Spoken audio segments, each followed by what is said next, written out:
Father, Son, and Holy Spirit. Please be seated.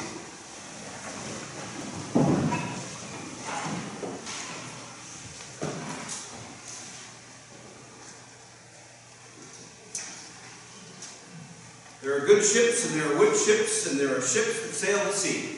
But the best ships are friendships, may they always be. Cheers.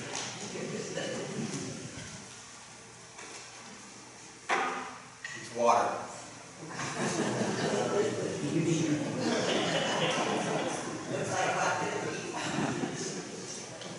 That's a toast I love to do and share with friends when we're together. I was thinking about friends this week, reading this gospel from John. I was thinking of a friend of mine because this past week I had to go out and buy a birthday card for a friend of mine. And usually I'm not a big shopper. Like, I don't like to go into the mall and just wander around. I know what I want, I go out, I get it, I go home. Except I get hooked into the card rack sometimes because you end up going in to buy a card and I end up standing there for half an hour reading all of these different cards. I get a birthday card, but I'm looking at everything, right? Because they're funny and they're witty and they have moving words to them and they're good fodder for sermons sometime. Like this past week, and I want to share a couple with you. These were my favorite cards I found for my friends. One said, "As your best friend, I will always be there to pick you up when you fall. As soon as I stop laughing." There's nothing better than a good friend, except a friend that has chocolate. And my favorite one was, "I hope we can be friends until we die. And then we'll be ghost friends and we'll go around walking through walls scaring people." That would be fun, wouldn't it? Well, thank God for true friends, especially the ones who aren't afraid to point out the obvious, friends that have the courage to tell us the truth, even when we don't want to hear it, the ones that will say you've got parsley on your teeth, the ones that say those words hurt me, the ones that say, well, you're going to have to accept your situation before, and it may get worse before it gets better, but I'll be here for you. Thank God for true friends. The first community of Christians that would have read these words from John's Gospel in the first century were folks that probably felt like they didn't have a lot of friends. John's Gospel was written around the first century mark, and the way of Jesus and Christian communities had been being formed for over half a century, and because of that, a lot of Christian communities, certainly John's, were feeling that they were in crisis. They were being persecuted by the government of the day. They were being viewed with suspicion by their neighbors, their friends, and their community. They were being ostracized by members of their own family who just would not accept what they were talking about. This Messiah who ended up dead on a Roman cross. With so much outside pressure to say no to Jesus, we can understand their need to hear these words from Jesus. So we ask ourselves today, who were these friends of Jesus? What kind of people were they? Where did they come from? And perhaps more importantly, what did Jesus need with them? I mean, we can get to know a lot about these friends of Jesus through our reading and study of the Gospels. We learn their names. We find out where they're from. But oftentimes, too, when we read the Gospels, and we read them carefully, we can find out who the friends of Jesus were not by the way they reacted to him, by the words they used to respond to him. For example, we know that with a few exceptions, Jesus' closest friends were not prominent people. They didn't stand out in society. They wouldn't have had their faces on billboards or be on celebrity magazines. Jesus didn't hang around with the kind of people who had their hands on all the levels of power. And since they, by and large, did not have connections in high places, they could not make things happen behind the scenes. They were not in a position to manipulate public opinion.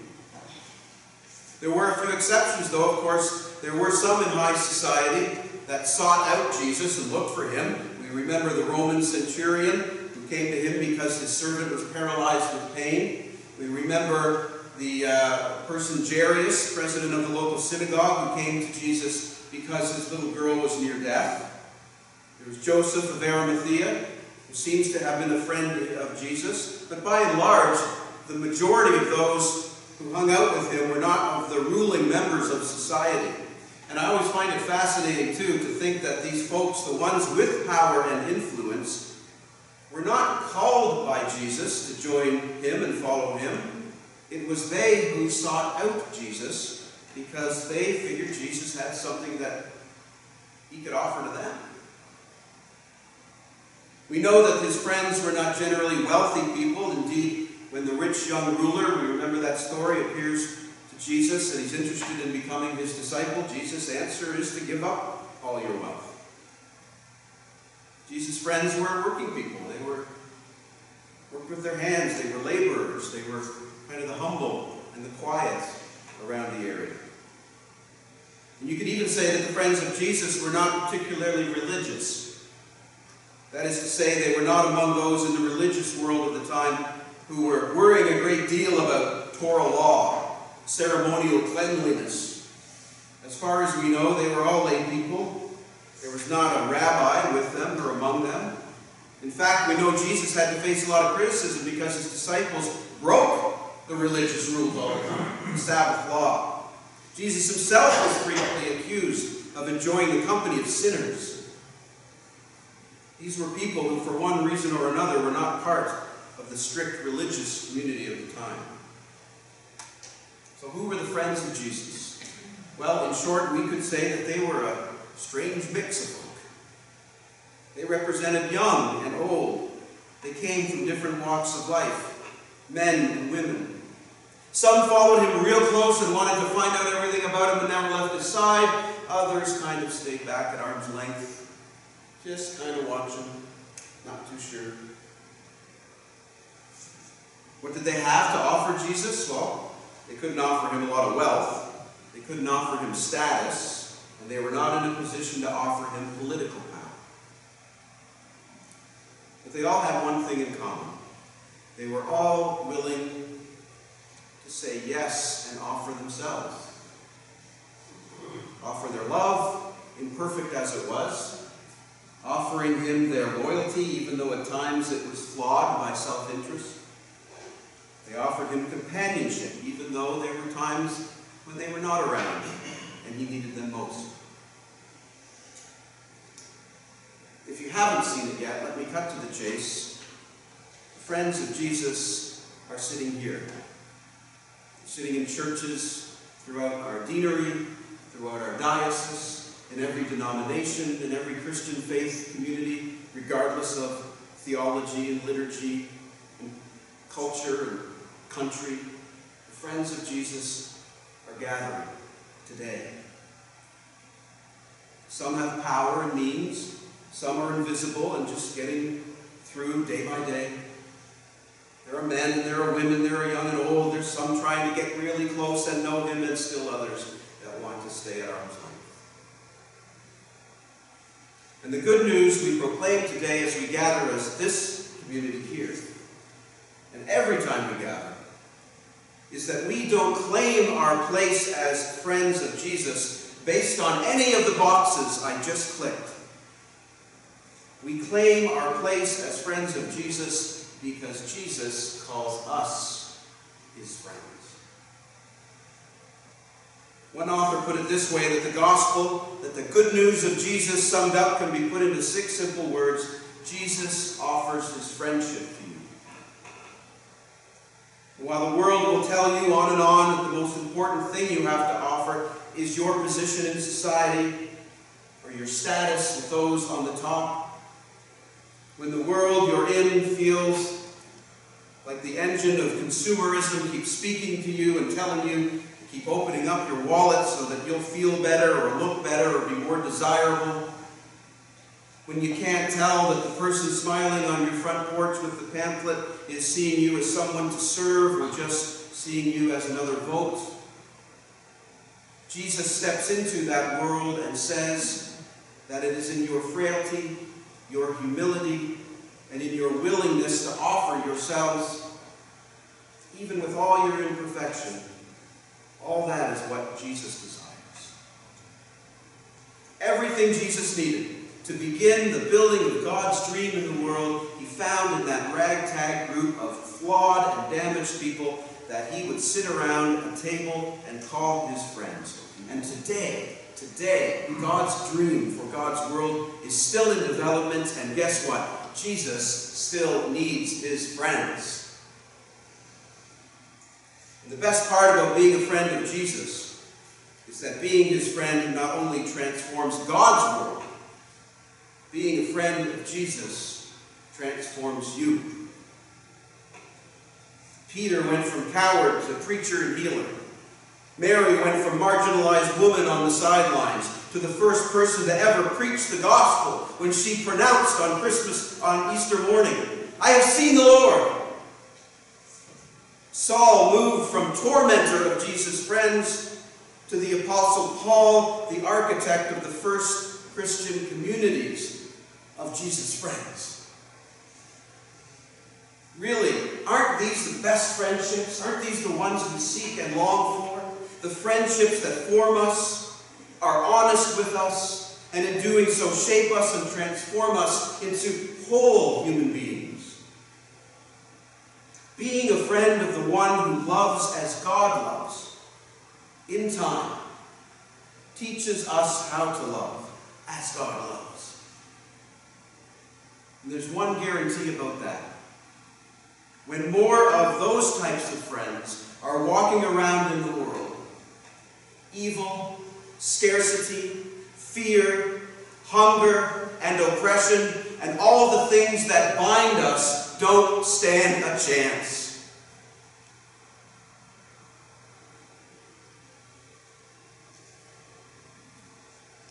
Who are the friends of Jesus? You are my friends. I do not call you servants any longer. I call you friends. You didn't choose me. I chose you. Hallelujah. Thanks be to God. Amen.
Say